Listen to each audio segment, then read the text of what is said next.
وَلَنَبْلُوَنَّكُمْ بِشَيْءٍ مِّنَ الْخَوْفِ وَالْجُوعِ وَنَقْصٍ مِّنَ الْأَمْوَالِ وَالْأَنفُسِ وَالثَّمَرَاتِ، ہم ضرور آزمائیں گے دنیا کی زندگی میں تمہیں خوف کے ذریعے، بھوک کے ذریعے، جان اور مال میں نقص کے ذریعے، وَبَشِّرِ الصَّابِرِينَ، اور بشارت ہوگی صبر کرنے والوں کے لیے۔ تو یہ ساری تکلیفیں، ان کو آپ مکافات عمل کہہ کے نہیں جان چھڑا سکتے، یہ اللہ کی طرف سے آزمائش بھی ہو سکتی ہے کسی کے اوپر۔ اور صبر کرنے والوں کے لیے بشارت ہے، اور ان کی نشانی کیا ہے؟ الذین اذا اصابتهم مصیبہ، جب کبھی انہیں کوئی مصیبت پہنچتی ہے تو وہ کہتے ہیں قالوا انا للہ وانا الیہ راجعون، بھئی ہم بھی تو اللہ کی طرف سے آئے تھے، ہمیں بھی لوٹ کے اللہ کے پاس جانا ہے، اگر کوئی تکلیف آئی ہے تو یہ بھی چلی جائے گی نا۔ سب سے بڑی تکلیف کیا ہے؟ موت، وہ بھی تو ہم پہ آنی ہے نا، تو اس سے پہلے اگر چھوٹی تکلیف آئی ہے تو اللہ کی طرف چلی جائے گی۔ اس کانٹیکسٹ میں ایک حدیث ہے صحیح مسلم میں بڑی زبردست، ام سلمہ کہتی ہیں کہ جب ابو سلمہ میرے خامن فوت ہوئے، مجھے ان کی فوتگی کی خبر ملی تو میں نے حضور سے ایک دعا سن کے یاد کر رکھی تھی کہ جو کوئی وہ دعا مانگ لے گا اللہ تعالیٰ اس سے بہتر اسے نعم البدل دے دے گا، اور وہ دعا آدھا پورشن تو یہی ہے، سورۃ البقرہ کی آیت نمبر 156، انا للہ وانا الیہ راجعون۔ اس کے بعد ہے اللہم اجرنی، یہ جھٹکے سے ملے گا، اللہم اجرنی، حمزہ آگے، اللہم اجرنی فی مصیبتی واخلف لی خیرا منہا، اے اللہ مجھے اس مصیبت میں اجر عطا فرما اور میرے لیے اس سے بہتر نعم البدل کر دے۔ تو کہتی ہیں کہ نبی علیہ السلام نے فرمایا تھا جو یہ دعا مانگ لے گا نا تو اللہ تعالیٰ اس کی کمپنسیشن فرما دے گا، اسے بہتر نعم البدل دے گا۔ کہتے ہیں میں نے دعا تو کی، پھر میں یہ سوچتی تھی کہ میرے خامن جیسا تو کسی کا خامن نہیں ہوگا، ابو سلمہ جیسا خامن مجھے کیسے مل سکتا ہے۔ تو جب عدت پوری ہوئی تو نبی علیہ السلام نے پیغام کا نکاح کا پیغام بھیج دیا، ام المومنین بن گئی، اور یہ ہماری وہ ماں ہے جو سب سے آخر میں فوت ہوئی ہیں 64 ہجری میں، واقعہ کربلا کے بھی 3 سال بعد۔ تو اس دعا کی یہ دعا یاد رکھیں، چھوٹی موٹی بھی کوئی بھی تکلیف، کوئی بچوں کو پہنچتی ہے گھر میں، کسی کو زخم لگتا ہے، ٹھوکر لگ جاتی ہے، کوئی مالی نقصان ہو جاتا ہے، فوراً یہ دعا۔ اور میں نے الحمدللہ 20 دفعہ یہ دعا آزمائی ہے۔ وقتی طور پہ تو فیل ہو رہا ہوتا ہے کہ یار کوئی مسئلہ خراب ہو گیا، لیکن اس کے بعد اسی شر کے اندر خیر چھپی ہوئی ہوتی ہے، وہ مل جاتی ہے۔ اس آپ دعا کو یاد رکھیں، اور صبح شام جو چھوٹی موٹی کوئی خبریں بھی آپ کو ملتی رہتی ہیں نا، اس کے اوپر آپ یہ دعا پڑھتے رہیں، یہ آپ کے لیے ایک بہت بڑا وظیفہ ہے انشاءاللہ تعالی۔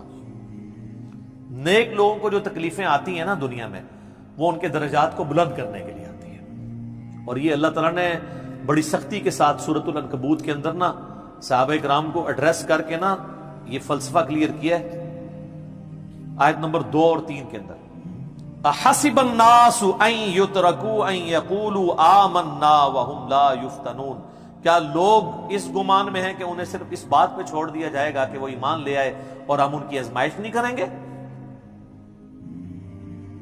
وَلَقَدْ فَتَنَّ الَّذِينَ مِن قَبْلِهِمْ، بے شک ہم نے ضرور آزمایا تھا ان سے پہلے لوگوں کو، فَلَيَعْلَمَنَّ اللَّهُ الَّذِينَ صَدَقُوا وَلَيَعْلَمَنَّ الْكَاذِبِينَ، تو اللہ تعالیٰ ضرور جانچ کر رہے گا کہ کون سچے ہیں اپنے دعوے کے اندر، کس دعوے میں کہ غلامی رسول میں موت بھی قبول ہے، اور کون صرف نعرہ بازی کر رہے ہیں۔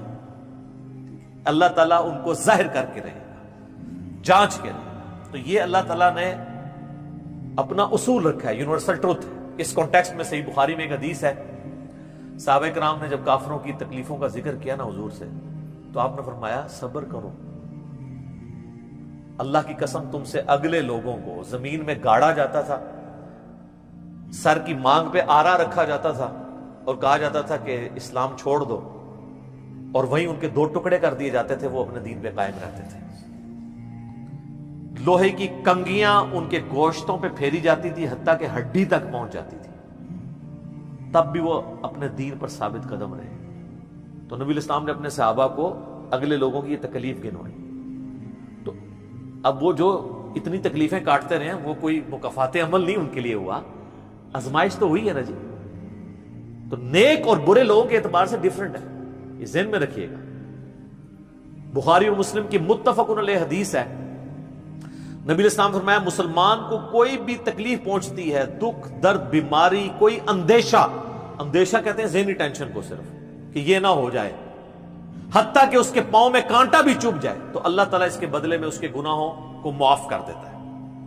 اور مسلم شریف میں ڈیٹیل ہے کہ جب یہ سورۃ النساء کی آیت نمبر 123 نازل ہوئی نا، کہ چھوٹے سے چھوٹے اعمال کا بدلہ بھی ملے گا، چھوٹی سے چھوٹی نیکی کا بھی، تو صحابہ پریشان ہو گئے، ان کا یا رسول اللہ ہم تو یہ تو سارے پکڑے جائیں گے، کس طریقے سے کوئی بندہ پرفیکٹ ہو سکتا ہے؟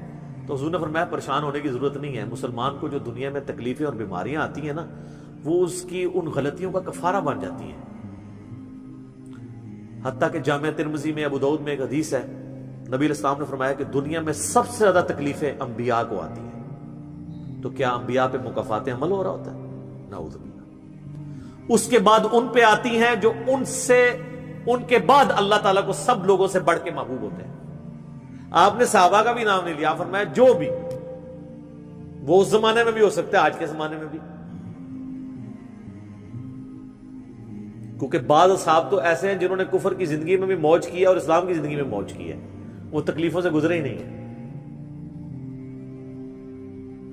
اچھا، اور پھر فرمایا اس کے بعد وہ لوگ ہیں جو اس کے بعد اللہ کو سب سے بڑھ کر محبوب ہوتے ہیں، حتیٰ کہ انسان پہ تکلیفیں آتی رہتی ہیں اور اس کی موت کا وقت آ جاتا ہے اور اللہ تعالیٰ اسے پاک و صاف کر کے دنیا سے اٹھا لیتا ہے۔ یہ جو لوگ کہتے ہیں نا یار وہ موت کے وقت فلانے کے ساتھ، یار وہ احمد دیدہ صاحب 9 سال تک قومے میں رہے ہیں، اتنی اسلام کی انہوں نے خدمت کی، ہزاروں عیسائیوں کو مسلمان کیا، لاکھوں مسلمانوں کے ایمان کی حفاظت کا سبب اللہ نے ان کو بنایا، لیکن وہ 9 سال تک قومے کی حالت میں رہے، 1996 سے لے کے 2005 تک۔ تو کوئی کچھ کہتا تھا جی یہ وہ عیسائی بھی ان کو کہتے تھے دیکھو جی اس کو بدوا لگ گئی اور یہ وہ ہو گیا، گستاخ ہے، یہ وہ ہے۔ تو یہ تو کوئی طریقہ نہیں ہے۔ اس طریقے سے جنید جمشید صاحب جب شہید ہوئے تو آپ دیکھ لیں ان کے مخالفین نے ان کے بارے میں کیا بات کی، اور سر صحابہ کرام کو تو رومن امپائر کی بیٹل فیلڈز کے اندر تیل کے کڑاؤں میں روسٹ کیا گیا ہے، تو آپ کیا کہیں گے نعوذ باللہ ان کے ساتھ یہ کچھ ہو گیا؟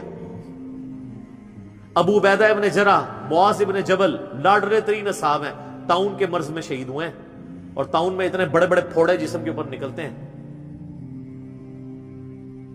آپ تو سمجھتے ہیں کہ صحابہ کرام جو ہے وہ بڑے سکون سے بیٹھتے ہوں گے اور پھر کلمہ پڑھتے ہوں گے، ساتھ ہی ایسے روح پرواز کر جاتی ہوگی۔ حضرت حمزہ ابن عبد المطلب کا مسلح ہوا ہے، سید الشہداء ہیں۔ حضرت حسین علیہ السلام کے ساتھ جو کچھ کربلا میں ہوا ہے، تو نیک بندوں اور عام بندوں کے اعتبار سے اس کا حکم ڈیفرنٹ ہے۔ نیک بندوں کے درجات بلند ہوتے ہیں۔ حسین ابن علی سے اتنی بڑی قربانی نے اللہ نے لی کہ قیامت والے دن ان کو جنتی نوجوانوں کا جو سردار ہونا ہے اس کو جسٹیفائی کیا جائے کہ آؤ جی حسین جیسی ہے کسی قربانی، بنا دینا ہے سردار، آ جاؤ لے کے آؤ۔ کوئی کھڑا ہو سکتا ہے؟ ابھی تک 1500 سال میں تو نہیں کوئی دعویٰ کرے گا کھڑا ہونے کا۔ تو اللہ تعالیٰ نیکیوں کو جسٹیفائی بھی کرواتا ہے، وہ مکافات عمل نہیں ہو رہا ہوتا۔ نیک لوگوں کے لیے ڈیفرنٹ ہے، ان کے درجات بلند ہوتے ہیں، اور باقی عام لوگوں کے لیے یہ ہے کہ ان کے لیے بھی آپ نہیں کہیں گے کہ ان پہ عذاب ہے، یا اللہ کی طرف پلٹنے کا ذریعہ ہے یا ان کے گناہوں کا کفارہ ہے۔ یہ آپ نے کسی پہ نہیں کہنا اس کے اوپر لعنت پڑ گئی، اس کے اوپر یہ ہو گیا، اس کے اوپر یہ ہو گیا، یہ آپ کو کسی نے رائٹ نہیں دیا۔ یہ بہت بڑا ظلم ہے۔ ایک طرح کے معاملات ہوئے ہوتے ہیں دونوں کے ساتھ۔ اب آپ دیکھ لیں سنیوں میں سے کوئی جیل میں جاتا ہے تو شیعہ کہتے ہیں دیکھا جی مکافات عمل ہے، شیعہ میں سے کوئی جاتا ہے سنی کہتے ہیں مکافات عمل ہے۔ تو یہ آپ جو مرضی، اور اپنوں کے لیے کہتے ہیں آزمائش ہے۔ تو یہ آج کی ڈیٹ میں آپ نے سب کے لیے آزمائش ہی کہنا ہے، ورنہ یہ مسئلہ بالکل خراب ہو جائے گا۔ اللہ ہی اللہ جی، اللہ تعالیٰ سے خیر مانگنا چاہیے، اللہ تعالیٰ کی طرف رجوع لانا چاہیے۔ اس حوالے سے بخاری اور مسلم دونوں میں حدیث ہے، میں اب آپ کو تھوڑے وظیفے بھی بتا دوں نا۔ ظاہر آزمائشیں تو ہر بندے پہ آتی ہیں، اللہ کی طرف رجوع بھی لانا چاہیے۔ ان آزمائشوں سے نکلنے کا طریقہ کیا ہے؟ بخاری اور مسلم دونوں میں حدیث ہے، نبی صلی اللہ علیہ وآلہ وسلم کے بارے میں انس بن مالک کہتے ہیں کہ نبی علیہ السلام کی اکثر دعا یہی ہوا کرتی تھی، اللہم ربنا آتنا فی الدنیا حسنہ وفی الآخرۃ حسنۃ وقنا عذاب النار، آمین۔ یہ بخاری مسلم میں بھی ہے، سورۃ البقرہ کی آیت نمبر 201 ہے۔ اے اللہ ہمیں دنیا میں بھی بھلائیاں عطا فرما اور آخرت میں بھی بھلائیاں عطا فرما، اور آخرت کی سب سے بڑی بھلائی بھی ساتھ مانگ لی، وقنا عذاب النار، آگ کے عذاب سے ہمیں بچا لے، آمین۔ یہ اکثر آپ کی دعا ہوتی تھی. اس کانٹیکٹ میں ایک حدیث ہے بڑی انٹرسٹنگ صحیح مسلم میں. ایک صحابی بیمار ہوئے حتیٰ کہ بالکل ہڈیوں کا پنجر بن گئے, اور صحابہ کہتے ہیں چڑیا کی طرح ان کی جان ہو گئی. نبی علیہ السلام ان کی عیادت کے لیے گئے. آپ نے جب دیکھا, آپ فرمایا تو اللہ سے کیا مانگتا ہے؟ چنگا بندہ ٹردا پھردا بندہ ایڈا منجی دے پہ گیا, بالکل ڈھانچہ پنجر بن گیا ہڈیوں کا. اس نے کہا یا رسول اللہ میں اللہ تعالیٰ سے یہ دعا کرتا ہوں کہ اے اللہ جو تو نے مجھے آخرت میں عذاب دینا ہے نا, دنیا میں ہی دے دے. آخرت کا عذاب تو بہت سخت ہے, تو مجھے دنیا میں ہی وہ عذاب دے دے. نبی علیہ السلام نے سبحان اللہ, کیا تم دنیا میں بھی اللہ کی تکلیف برداشت کر سکتے ہو؟ اوے تجھے تو چاہیے تھا تو کہتا اللہم ربنا آتنا فی الدنیا حسنہ وفی الآخرۃ حسنۃ وقنا عذاب النار. یعنی آپ اللہ تعالیٰ کو معاذ اللہ کو فنیٹک سمجھتے ہیں کہ آپ کہیں گے اس نے عذاب تو ضرور دینا ہے تو مجھے ادھر دے دے. او یار اللہ سے اچھا ہی گمان رکھو. بخاری مسلم دونوں میں حدیث ہے, میں اپنے بندے کے گمان کے قریب ہوں جیسا میرے بارے میں گمان رکھے, بشرطے کرتوت بھی ٹھیک کرے. تو سر ہم تو یہ کہتے ہیں یا اللہ ہم نہ تیری آزمائش کے قابل ہیں نہ تیرے عذاب کے قابل ہیں, ہمیں بلا حساب و کتاب ہی جنت میں داخل فرما دے, آمین. تو میں اپنے بندے کے گمان کے قریب ہوں. اچھا گمان رکھیں, انشاءاللہ تعالی اینڈ رزلٹ بھی اچھا ہوگا. آپ اللہ سے گمان اچھا رکھیں, یہ گمان بہت اہم چیز ہے. اور یہ آپ کا جو کانفیڈنس ہے نا اللہ کے اندر کہ انشاءاللہ اللہ میرے ساتھ خیر کا معاملہ ہی کرے گا. اچھا کئی لوگ ہیں وہ کہتے ہیں منو تے اللہ نے دینے ہی عذاب ہے. استغفر اللہ تو بولی, آپ چاہے اچھے اعمال کرتے ہیں برے اعمال, تب بھی آپ نے یہ اپنے بارے میں یہ بات نہیں کرنی. یہ تو اور کسی کے بارے میں تو آپ نے سوچنا بھی نہیں سر, وہ تو کہانی ختم. وہ تو صحیح مسلم میں حدیث ہے نا, ایک شخص نے قسم اٹھا کے کہہ دیا تھا کہ اللہ تعالیٰ اس کو کبھی معاف نہیں کرے گا. وہ بڑا گنہگار شخص تھا. اللہ کی بارگاہ میں پہنچے, اللہ نے فرمایا تو نے میرے بھی آپ پہ کیسے قسم کھا دی؟ جا میں نے اس کو معاف کیا, تجھے دوزخ میں پھینکا. لا يسأل عما يفعل وهم يسألون, سورۃ الانبیاء کی آیت ہے.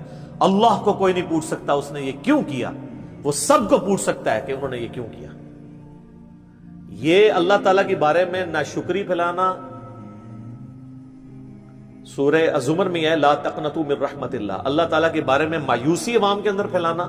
لیکن اس کا دوسرا پہلو بھی غلط ہے کہ آپ رحمت کی آیتیں پڑھ کے تو لوگوں کے کام چوک کے رکھو, وہ بھی دوسری ایکسٹریم ہے, وہ بھی نہیں ہونی چاہیے. رحمت سے دھوکہ بھی نہیں کھانا, ہاں اعمال پورے کرنے ہیں اور پھر اللہ سے امید بھی رکھنی ہے. جو سیدنا ابوبکر نے حضرت عمر کو وصیت کرتے ہوئے کیا کہا تھا, کیا عمر جب تو جنتیوں کی طرف دیکھے نا تو دعا کرنا کہ میں بھی ان میں شامل ہو جاؤں, اور جب بھی تو جہنمیوں کا ذکر لائے تو اللہ صلی اللہ سے پناہ مانگنا کہ کہیں میں ان میں شامل نہ ہوں. انہوں نے آگے سے کہا کہ میں عشرہ مبشر ہوں. ٹھیک ہے, یہ معاملہ بہت سینسٹیو ہے. جن کو اللہ کا تعارف ہے نا تو وہ ان کی زندگی بڑے ڈر ڈر کے گزرتی ہے. تو یہ حدیث میں نے اس لیے بتا دی. ایک اور ذریعہ ہے ان آزمائشوں سے نکلنے کا. صحیح بخاری اور مسلم دونوں میں حدیث ہے جس کی یہ خواہش ہے کہ اللہ اس کی عمر دراز کر دے اور اس کے رزق میں کشادگی دے دے. رزق میں دنیا کی ہر نعمت شامل ہے. ہم تو دولت ہی سمجھتے ہیں نا, اچھی صحت بھی رزق ہے, اچھی اولاد بھی رزق ہے, اچھی صحت بھی رزق ہے, مال کی فراوانی بشرطے کہ وہ فتنے میں نہ ڈال دے وہ بھی رزق ہے.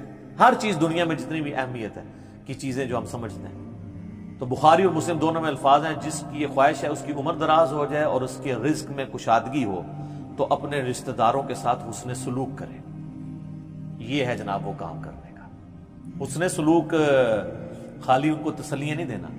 ظاہر قرآن اور حدیث میں جب رشتہ داروں سے صلہ رحمی کا ذکر آتا ہے تو یہ ہے کہ ان کے ساتھ قطع تعلق ہی نہیں کرنی, دوسرا ان کی فائنینشیل سپورٹ کرنی ہے. اس لیے آپ دیکھیں سب سے زیادہ حقدار زکوٰۃ کے صدقات کے آپ کے بہن بھائی ہیں, سب سے قریبی رشتہ ہوا ہے, اس کے بعد کوئی اور حقدار. باقی اس پہ تو امت کا اجماع ہے کہ جو صدقات اللہ کی راہ میں آپ کرتے ہیں اس سے اللہ تعالیٰ تکلیف ٹالتا ہے. منت سے نہیں ٹلتی. بخاری مسلم میں حدیث ہے کہ منت سے کنجوس کا مال ہی نکلتا ہے, تکلیف نہیں ٹلتی. لاجیکل ہے. منت تو یہ کہ یا اللہ پہلے کر تے میں کراں گا, اور صدقے میں کیا ہے, یا اللہ میں نے تیری طرف سے تیری راہ میں یہ صدقہ کیا اور میں اس نیک عمل کا وسیلہ تجھے پیش کرتا ہوں, میرا مسئلہ حل کر دے. جو بخاری مسلم میں حدیث ہے 3 لوگ غار میں پھنس گئے تھے, انہوں نے اپنے پرانے اعمال کا واسطہ پیش کیا تھا. یہ نہیں تھا کہ یا اللہ ایک بار کاٹ دیتے سی کرا کے پھر کون سی نکلنا. انہوں نے اپنے پرانے کیے ہوئے اعمال کا وسیلہ اللہ کے حضور پیش کیا, جو قرآن میں بھی ہے وَاسْتَعِينُوا بِالصَّبْرِ وَالصَّلَاةِ. صبر اور نماز کے ذریعے اللہ کی مدد چاہو، جس سے وہ کہتے ہیں جی اس سے غیر اللہ کی مدد ثابت ہوتی ہے، تو کوئی کہتا ہے المدد یا صبر، المدد یا نماز، وہ اس کا مطلب ہے صبر اور نماز سے اللہ کی مدد، کیونکہ آگے آتا ہے ان اللہ مع الصابرین، بے شک اللہ تعالیٰ صبر کرنے والوں کے ساتھ ہے۔ تو نیک اعمال کا وسیلہ آپ اللہ کے حضور پیش کریں، تو صدقہ اور خیرات کرنا یہ اللہ تعالیٰ کی طرف سے آئی ہوئی تکالیف کو، بلاؤں کو ٹال دیتا ہے۔ تو یہ میں نے آپ کو ایک دعائیں، اذکار اور پھر اعمال بھی بتا دیے۔ آخر میں دو دعائیں میں وہ جو بیان کی تھی ان کو ریپیٹ کر دیتا ہوں۔ ایک پریونٹیو دعا ہے، یہ دو علاج ہوتے ہیں نا، پریونٹیو اور کیوریٹیو۔ پریونٹیو علاج یہ ہوتا ہے کہ بیماری ہونے سے پہلے علاج کیا جائے، جیسے ویکسین ہے، آج کل وہ کہہ رہے ہیں نہیں کورونا کی ویکسین بن گئی ہے کہ وہ لگوا لیں تو تکلیف ہوئی نہ۔ ایک ہوتا ہے کیوریٹیو علاج کہ بیماری ہو گئی ہے تو اب علاج کیسے کرنا ہے۔ تو پریونٹیو علاج جو دعائیں ہیں نا وہ ہے اللہم ربنا آتنا فی الدنیا حسنہ وفی الآخرۃ حسنۃ وقنا عذاب النار۔ ہر نماز کے تشہد میں اسے مانگے، ٹھیک ہے، بلکہ سجدے میں مانگے۔ صحیح مسلم میں حدیث ہے کہ سجدے میں تم اپنے رب کے سب سے زیادہ قریب ہوتے ہو، خوب دعائیں مانگا کرو۔ سجدے میں بھی آپ یہ دعا مانگ سکتے ہیں، تشہد میں تو مانگے ہی مانگے۔ وہ بخاری مسلم میں حدیث ہے درود شریف کے بعد جو چاہو اپنے رب سے مانگو، وہ تو قبولیت کی ایک جگہ ہے۔ اس کے علاوہ یہ ہوگی پریونٹیو علاج بیماریوں سے، پریشانیوں سے۔ جتنے سنت اذکار ہیں، بسم اللہ الذی لا یضر، یا اعوذ بکلمات اللہ التامات من شر ما خلق، یہ ساری کی ساری چیزیں اللہ تعالیٰ کی طرف سے ایک سنت اذکار ہیں۔ لیکن یہ یاد رکھیے گا یہ ناگہانی آفات کے لیے ہیں، یہ نہیں ہے کہ بسم اللہ پڑھ کے ساکٹ میں انگلی دے دے، یا بسم اللہ الذی لا یضر پڑھ کے تو کوبرے سے کھیلنا شروع کر دے، نہیں، وہ پھر آپ اپنے اوپر تقدیر خود غالب کروا رہے ہیں، پھر یہ اذکار نہیں اثر کریں گے۔ یہ ناگہانی آفات کے لیے، جب کوئی شخص اپنے اوپر خود تقدیر غالب کر لیتا ہے نا، پھر وظائف ہو جاتے ہیں سائڈ کے اوپر، یہ ذہن میں رکھیے گا۔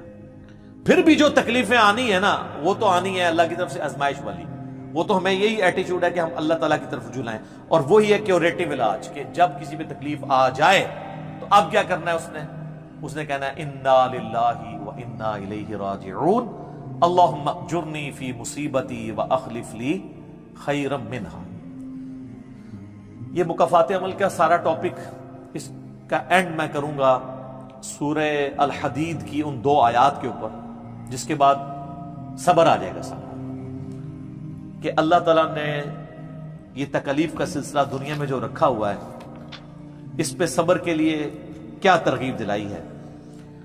آیت نمبر 22 اور 3، ما اصاب من مصیبت فی الارض ولا فی انفسکم، کوئی مصیبت بھی ایسی نہیں کہ زمین میں آئے۔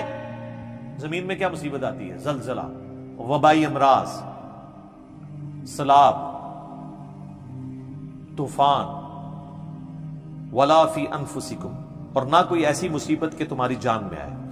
جان میں ہر طرح کی بیماری، کسی کو بلڈ کینسر ہو گیا، کسی کے گردے فیل ہو گئے، کسی کو ہیپاٹائٹس ہو گیا، تو اللہ تعالیٰ فرماتا ہے الا فی کتاب من قبل ان نبرأھا، یہ ہم نے لوح محفوظ میں پہلے ہی لکھا ہوا ہے، اس سے پہلے کہ ہم یہ تکلیف بھیجیں۔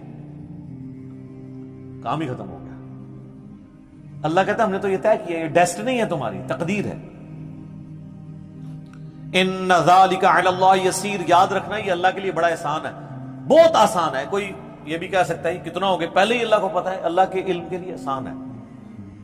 سورۃ الانعام میں تو یہاں تک آیا ہے کہ خشکیوں میں یا سمندروں کے اندر کسی درخت کا اگر پتا بھی گرتا ہے نا تو اللہ کو پہلے سے علم ہے، اور زمین کی گہرائیوں میں کوئی دانہ بھی پھوٹتا ہے نا وہ پہلے۔ اب ظاہر ہے ہمارا ذہن تو اس ڈیٹے کو سمجھ نہیں سکتا، بلکہ آج ہم نے لیپ ٹاپس میں، ہارڈ ڈسک میں وہ ڈیٹا سٹور کر لیا ہے جو 8 سے 100 سال پہلے کا انسان اس کو ماننے کے لیے تیار نہیں ہوگا کہ یہ ٹچ سکرین موبائل کیا کر سکتا ہے، اتنی دور بات کر سکتے ہیں، وہ تو اس کو بھی ماننے کے لیے تیار نہیں ہوں گے۔ لیکن ہو گیا نا کہ انسان کو اللہ نے ترقی کرائی ہے، تو اللہ کا علم تو بہت کامل ہے۔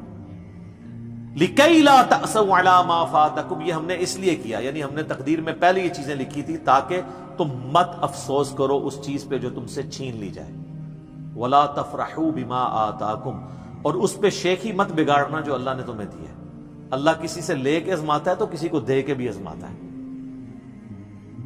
وَاللَّهُ لَا يُحِبُّ كُلَّ مُخْتَالٍ فَخُورٍ، اور اللہ تعالی پسند نہیں کرتا ہر شیخی بگاڑنے والے کو، جو بات بات کے اوپر شیخی بگاڑتا ہے. کسی کے پاس اگر کوئی اللہ کی طرف سے نعمتیں ہیں تو وہ اللہ کا شکر ادا کرے، اور اگر کسی کے اوپر آزمائش کا وقت ہے تو وہ اللہ کی طرف رجوع لائے. اس لیے تو نبی علیہ السلام نے فقر کی زندگی گزاری ہے نا سر.